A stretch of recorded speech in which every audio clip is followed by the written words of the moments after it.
देहत्रयातीतः त्वं कालत्रयातीतः त्वं मूलाधारे स्थितोऽसि नित्यं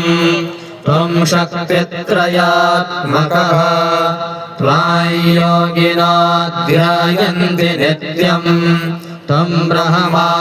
त्वं विष्णुस्त्वं रुद्रस्त्वमिन्द्रस्त्वमग्निस्त्वं वायुस्त्वं सूर्यस्त्वं चन्द्रमास्त्वं ब्रह्मभूर्भुवस्वरम् गणादीन् पूर्वमुच्चार्य वर्णादींस्तदनन्तरम्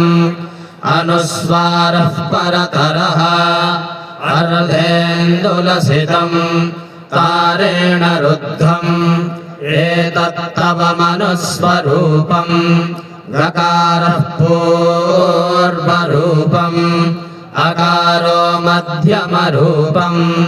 अनुस्वारश्चान्त्यरूपम् बिन्दुरुत्तररूपम्